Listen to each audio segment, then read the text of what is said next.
Okay, so last week we almost finished the introductions about the compass rule for traverse computation, and what we left is about we left at the part about the traverse adjustment. So in the previous lecture, we have introduced how to do the corrections about the coordinates based on the compass rule. We need to consider the calculate the error, the corrections for the departure, the corrections for the latitude, and then we have to distribute the corrections, the total closure error to each line you measured, to each coordinates you measured for those points. And there will be some equations for you to do the correction with respect to the coordinates, and also the value of the departure and the latitude. So that's what we introduced last week. And you can follow the example to see how to apply the compass rule. And once we have the adjusted coordinates, the next thing we need to think about is do the adjustment about the distance and also the directions. So the distance will and the azimuth, which will be the direction, can all be calculated based on the adjusted coordinates. So here I'll give you some equations to find out the estimation of the coordinates, the relationship between the coordinates and the distance. So first of all, for the distance, we know that we can find out the distance of each line. So we have say that we have a line from I to J, and we have the value of their adjusted coordinates. So that would be xi hat, that would be the adjusted value, yi hat, and xj hat, yj hat. And with that, the estimation adjusted value of the distance will be straightforward. Dij hat, that would be the adjusted value, would be the square root of xj hat minus xi hat square minus plus yj hat minus yi hat square. So this is the way for you to find out the distance of the line, and you just use the adjusted coordinates to do it.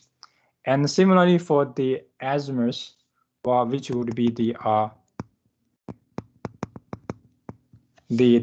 which will apply to represent directions of the line I to J.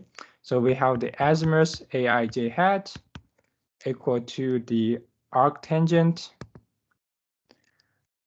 xj hat minus xi hat divided by yj hat minus yi hat. So this is the way for you to find out the adjusted azimuth. And then you have all the information to do the traverse computation and adjustment. So if we go back to the previous example, we have the observations about the distance from the measurement. We have the we also measured the azimuth, so we can use the measurement to find out the departure and the latitude. And then we do the corrections to find out the corrections at the departure and the latitude. That will be the total closure related to the total closure error. And then you can find out the error with respect to the distance. And after that, we can find out the corrections for we can use those information, the distance, departure, and also those errors to find out the corrections of the departure and latitude for each line, and then find out the adjusted departure and latitude of each line. Here you're gonna need to use the compass rule. You have the delta xij equal to dij, which would be the distance divided by the total distance you measured. That will be the total distance times the dxt. That will be the total corrections at the departure, and also similarly can get out the value of the delta yij, which will be dij divided by L times dyt. So this is the compass rule. And with that, we have the adjusted departure. And now we're going to use the equation that I showed in the previous slides to find out the adjusted distance and adjusted azimuth. That's what we get. To get that, you need to use the adjusted departure and latitude. That's all you need to do. And then you can get the of course, you can use the adjusted departure and latitude to find out the adjusted coordinates and calculate the distance, adjusted distance, and adjust the azimuth of each side. So with that, you have completed all the calculations with respect to the travel surveying. And also one thing for you to to double check your calculations, that for the adjusted coordinates, you need to make sure that the value about the coordinates, if it is in the closed loop traverse, then these two should be exactly the same to each other under the adjusted coordinates. Because we have to make sure that the closed the one that we calculated from the traverse, the coordinate calculated from the traverse, will be exactly the same to the known value. So this is about the traverse computation with the compass rule. And okay. Okay, and that will be all about the first part of the traverse computation. And let me see whether there's any questions in the meeting chat. I see the questions about the homework file. I believe I have already created the homework file Dropbox. Probably it's not visible to you. Let me double check that, and I will try to make sure that it's visible. It's just automatically set it's invisible to everyone. It's kind of weird setting there. Okay, so that's the first one. Do you have any questions about the compass rule and the traverse surveying?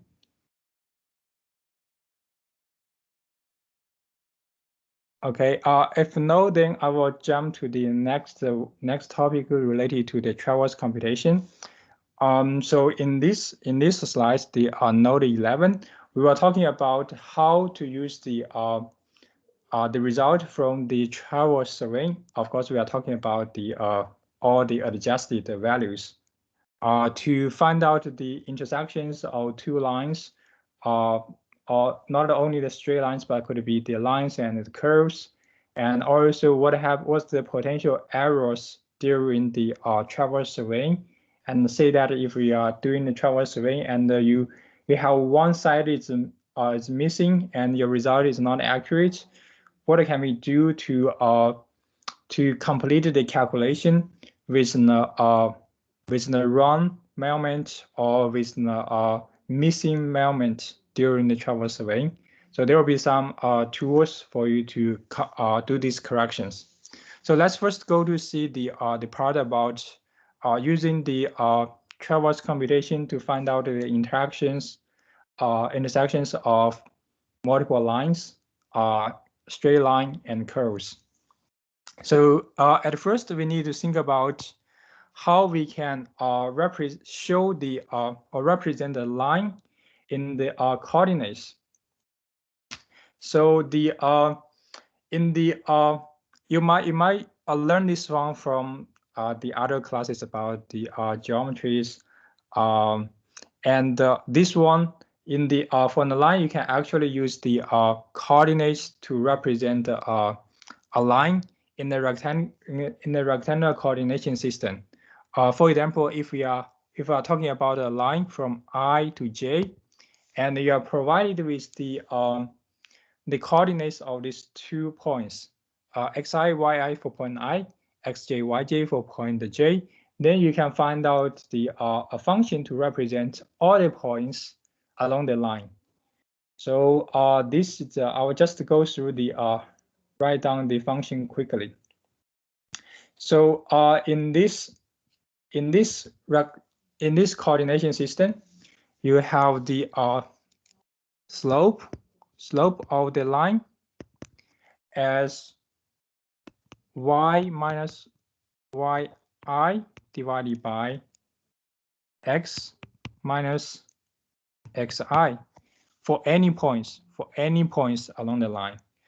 This also applies to the end of which is the point J. So you have the yj minus yi divided by xj minus xi. So with this one, you can then find out the relationship between y and I, which will be any points along the line. So that could be derived as y minus yi times xj minus xi equal to x minus xi times yj minus yi. And you can further simplify this equation to as a function of x and y. So what you will get is yj minus yi times x plus xi minus xj times y plus xj yi minus xi yj equal to 0. So this is the relationship between x and y. And to further simplify this equation, you're going to have ax plus by plus c equal to 0. Here you have a equal to yj minus yi, b equal to xi minus xj, and c equal to xj yi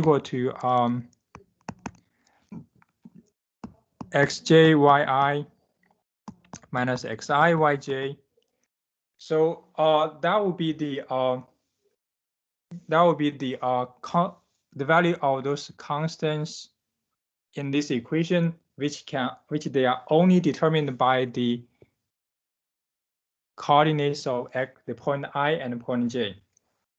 And with this information, we can also identify the intercept of this line with respect to the x coordinates and the intercept with respect to the y coordinates. So for the little c here, I'm using different colors so that you can remember there will be different values. So little c will be minus capital C divided by A. This is actually calculated when you have the value of y equal to 0. And for little b, you can calculate it based on x equal to 0 and then solve this equation. So with that, you have little b equal to minus capital C divided by b. So this would be the two formulas for you to find out the intercepts at the x-axis and y-axis for the line from I to J. And also, it's easy for you to find out the azimuths of the line I to J, which would be Aij. You have the tangent Aij equal to minus b divided by A. if you go to check that one, that'll be could be related to the coordinates of the point I and the point J.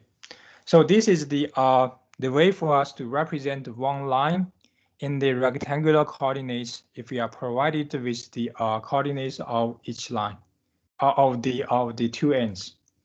And now let's see one example to see how we can show the line and how we can find out the intersections of two lines. Here we will consider a two line. One line is passing from the station 1 to 3, and the other one is from the station 2 to 4. And you are provided with the coordinates of all these 4 points. And I will just simply draw this one. So we have the point 1 to 3, and we have another point 2 to 4. You are provided with the coordinates, and the problem wants us to find out the what's the coordinates of the point, say that the point O, which will be the intersection of these two lines. So to solve this problem, we need to first find out a way to represent the line of 1 to 3 and 2 to 4. And here you can see that the value of x and y coordinates are all very large. So if you want to simplify your calculation, you can try to make it simple. You can try to reduce the number, reduce the departure and the latitude with the same values. Say that you can all reduce the departure around 4,300 or the latitude about 6,000. So with based on this conversion, you can get the latitude or the departure to be some values around several hundreds instead of several thousands. And for the similarly for the latitude, it's around 0 to 300 instead of some value around 6,000. So this can simplify your calculation, also help you to reduce some potential errors during the calculation. So then with this kind of conversion, let's go to see more detailed solutions about how to get the intersection of these two lines. So first of all, let's draw them in the draw this line in the coordination system, rectangular coordination system. We have the x coordinates, the y coordinates, x-axis, the y-axis. We have point 1, 1, 2, 3. We have another point 2 to 4. And first for the line 1 to 3, let's find out a way to get the relationship about the all the points along the line 1 to 3. So we have, assuming that the interaction, the intersection is x prime, y prime. Then for the as it belongs to the line 1 to 3, so it should satisfy the condition about the slope. The slope should be the same if we calculate from 1 to x prime, y prime, and also from 1 to 3. So what you get is y prime minus y1 divided by x prime minus x1 equal to y3 minus y1 divided by x3 minus x1. And we know the value. Y1 is 150.82. X1 is 82.09. We also know the value of Y3, that will be 215.76 minus 150.82 divided by 756.06 minus 82.09. 0.09. So this is the first equation you're gonna get for the line 1, and also you have the line 2 to 4. Similarly, the point x prime y prime belongs to the line 2 to 4. So you can get the similar equation. What you get is y prime minus y2 divided by x prime minus x2 equal to y4 minus y2 divided by x4 minus x2. You have those values. You have the values of x2, y2, and x4, y4. So y prime minus 36.90, x prime minus 470, 93 equal to 347 minus 36.9 divided by 485.69 minus 470.93. So this is the second equation. And if we combine these two equations, you can see that there are only two unknown variables, x prime, y prime. So you can solve them from these two equations. With that, you get the value as x prime equal to 478.16 and the y prime equal to 188.98. And this is the value about the x prime, y prime after you do some conversion about the x and y coordinates. So we actually apply this conversion.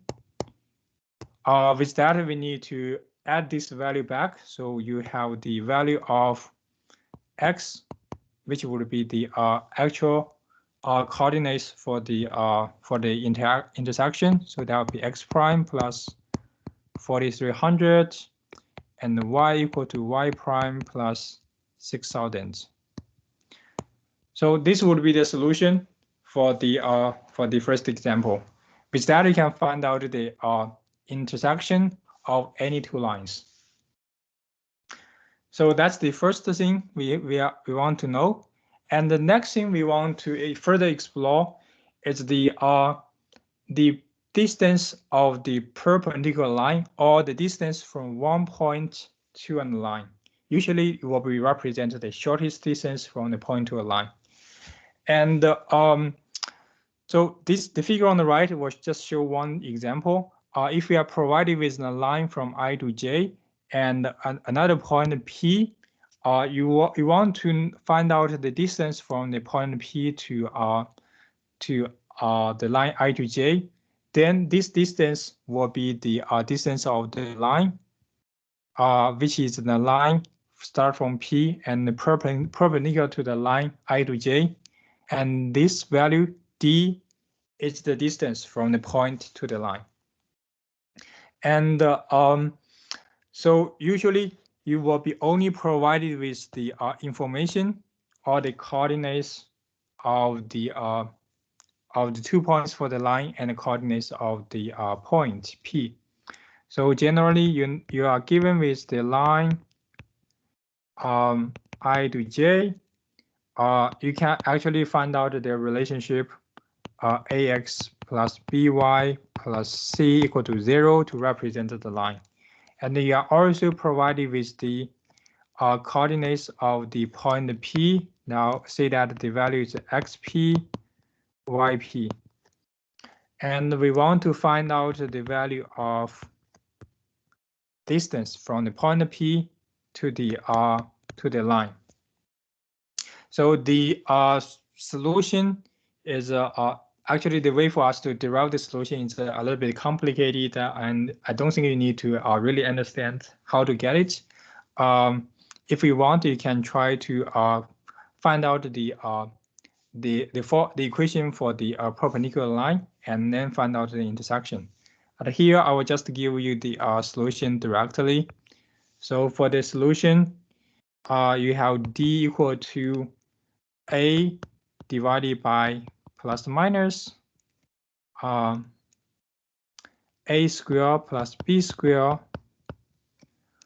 times xp plus b divided by plus minus a square plus b square times yp plus c divided by plus minus a square plus b square.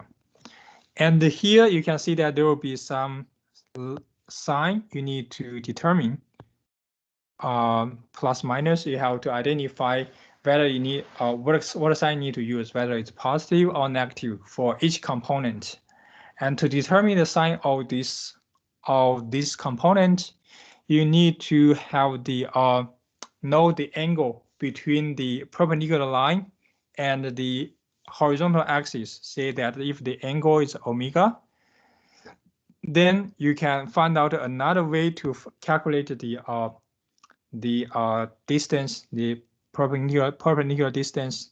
That will be the xp times cosine omega plus yp times sine omega plus b times sine omega. So here, b will represent the intercept of the line I to j to the y-axis. And with that, you can then determine the sign based on the angle omega. If the cosine omega is negative, then you need to choose the negative sign for the first component. And if it's positive, then you definitely need to choose the positive value for the whole component. And similarly, that will be applied for the sine omega. This whole components, the sign of this whole components should be the same to the sign of the sine omega. And similarly for the last term, the sign of the whole term c divided by plus minus a square plus b square should be the same to the sign of the b times sine omega. So that's the way for us to find out the perpendicular distance. And now let's see one example about how we're going to calculate the perpendicular distance from one point to a line.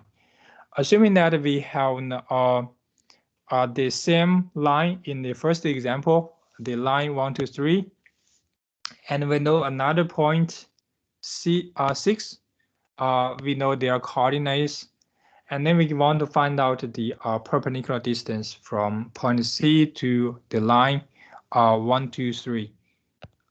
So let's first draw them in the rectangular coordinates. So we have x-axis, y-axis. We have the line 1, 2, 3, and we have the point 6. What we want is to find the distance from the point C or point 6 to the line, which would be the D. And to do that, let's first find out the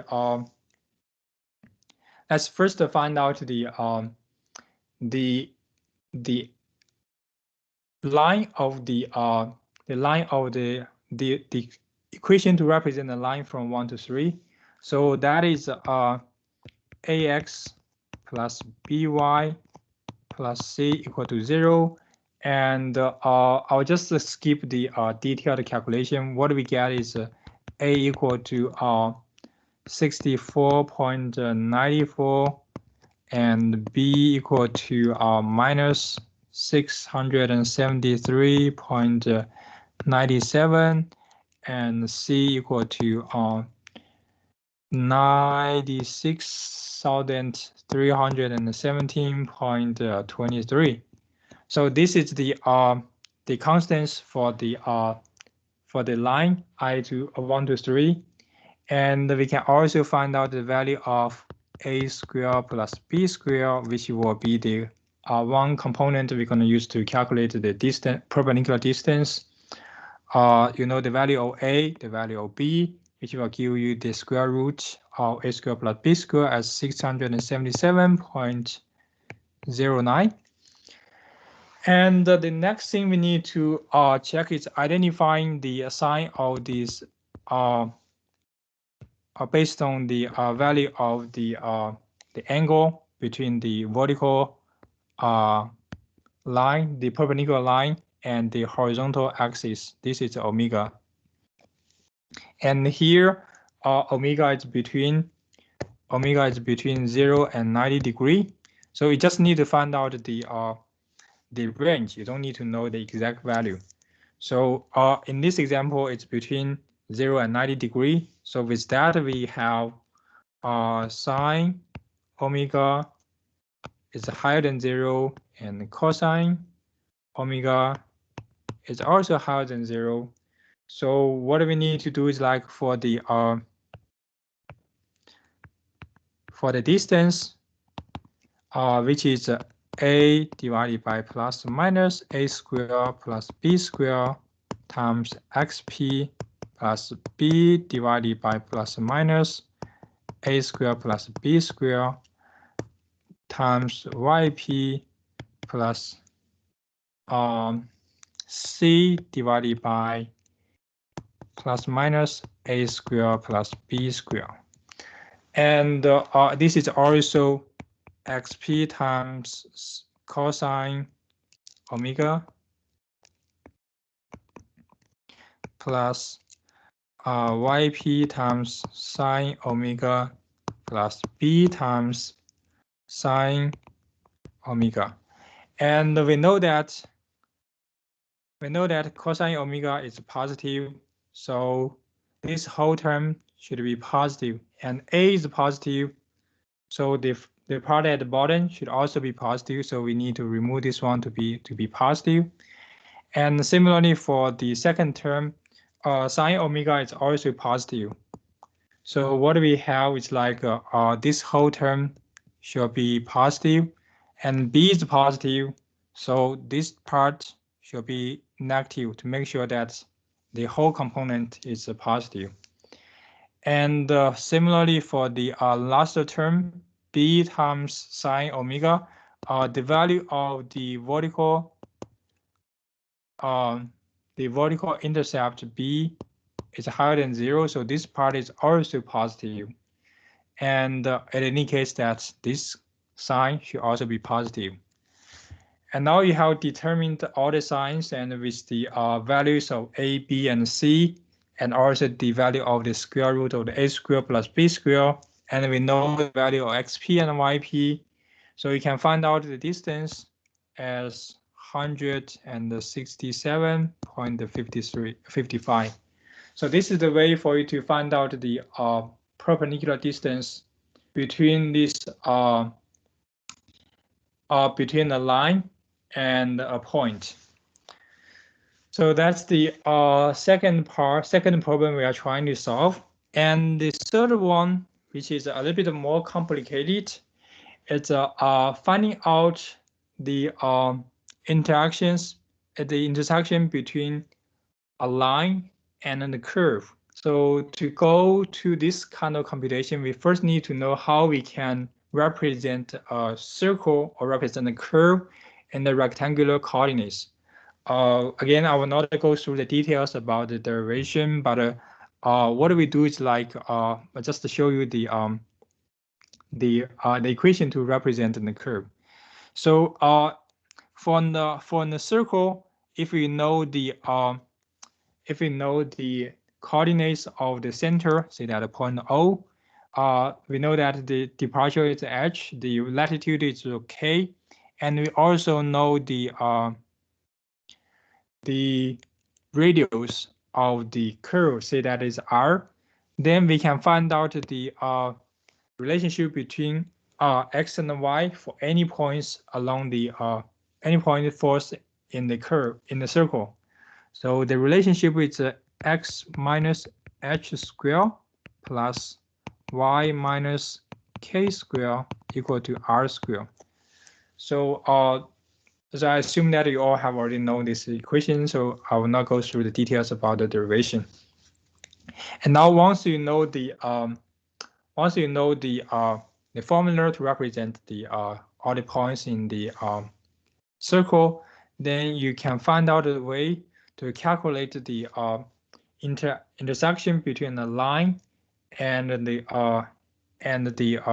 circle. So here we will consider. I'll go through one example to see how we're going to do that. Assuming that we are working on the route survey, and we want to determine the coordinates for the intersection on the straight line and then the curved center line, which would be in a circle. And we know the radius of the curve is 750 meters, and we also know that the line will the straight line, which would be the line QR, will be intercept with the curve. For the problem, we measured the azimuth of the straight line Q to R as 30 degree, 15 minutes, and 0 seconds. And we also know the coordinates of the starting point of the line Q to R and the center of the circle, which will be shown in this table. We are provided with the coordinates of the point O and point Q. And with that, we can calculate the intersection between the two lines, the curve and the straight line. So so what I suggest you, like, to solving this kind of problem, first you need to draw a very rough picture about the line and the curve. So we have say that we have the circle. The center is O, and we know the radius R. Also, there's a point Q, and we know the directions of the line Q to R. The azimuth is provided. The azimuth is provided. Say this is the north direction, with the angle of the azimuth of the Q to R, and we want to find out the intersection, which would be the point P. So to solve this problem, we first need to write down the formula for the of the curve of the circle, and that will be xp minus h square, because p is the force in the circle, so it follows the it should satisfy the formula of the circle, and the yp minus k square equal to r square. And in this problem, we know h, which will be the x coordinate of the point O, is 2561.051, and we know the value of k, that is 2110.452 square. That will be equal to the r square. R is 750 meters. So that's the first equation to show the curve. And the next one is about the a line. So we can find out the slope of the line Q to R with the coordinates of Q and P. So that is yp minus yq divided by xp minus xq. This one actually equals to the cotangent of the azimuth. And with that, you can get the yp divided minus the q. The value of yq is 2560.9621, and xp is the value we want to calculate, and yxq is 2310.68038. This one equals to cotangent of I'm sorry, this should be the tangent value. This is the tangent. So that's the tangent value. Sorry, as a still cotangent. Sorry about that. As a cotangent of the AQR, the azimuth of the line is 30 degree, 50 minutes 0 seconds. And if we are trying to solve these two equations with only two unknown variables xp, yp, you can eventually find out the value. I will just skip the detailed calculation. So we have xp equal to 2487.258 and yp equal to 2856.813. So that's the way for you to find out the intersection between a straight line and the curve, especially in a circle. So that's the first part about the calculations of the intersections of any two lines. Do you have any questions so far about this computation? Okay, if no, then I will jump to the next one about the potential errors you're gonna meet during the travel surveying if you forgot to measure one side of the closed loop traverse, how, or if you're missing two sides or more than two sides, or the missing the angles or missing the distance or one side, how you're gonna do the correction with the traverse computation. So we're gonna go through the first situation. If the length and the direction of one side is unknown. Say that we have the closed traverse, closed loop traverse. You measured all the sides, 1 to 2, 2 to 3, 4 to 5, 5 to 6, 6 to 1. But in your test, in your experiment, the sides somehow the side from 3 to 4, the record is missing, or you've got to measure it. Then you need to know how to retrieve this value from all the existing informations. For this particular situation, you can find out the information of the line 3 to 4 by just based on the coordinates of other points.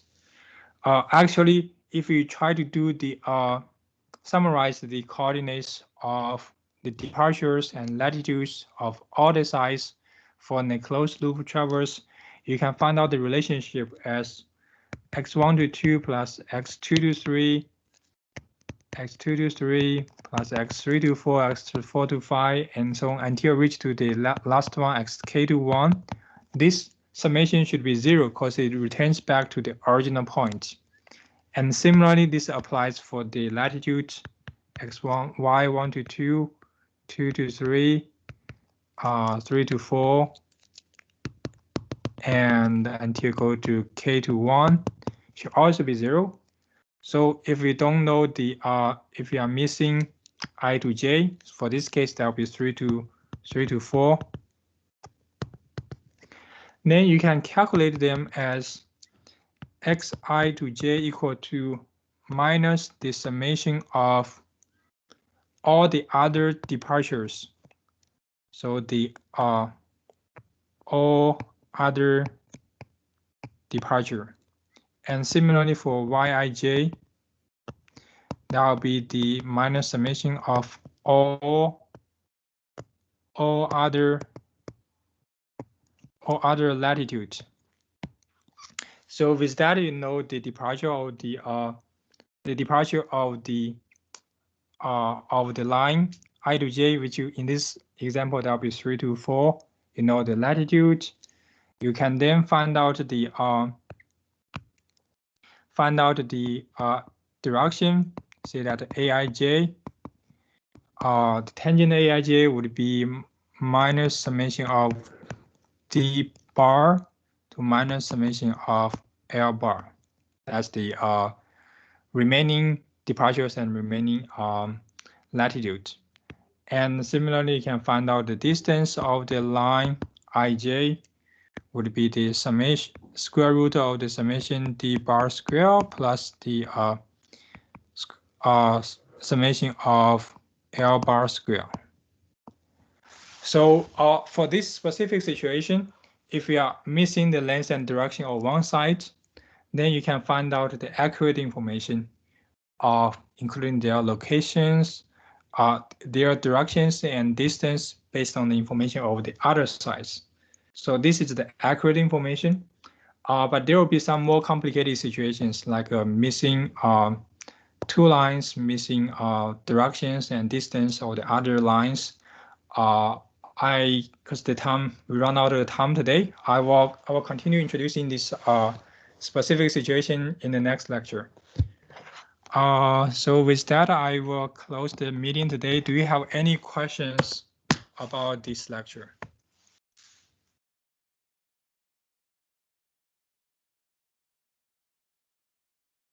Okay, if you don't have any questions, I will terminate this meeting, and just feel free to send me email if you have any information, if you have any questions or concerns.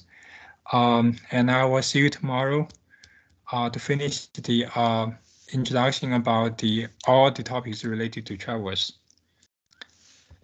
Okay, okay, that's great. Thank you very much for your time, and enjoy your day, and I will see you tomorrow.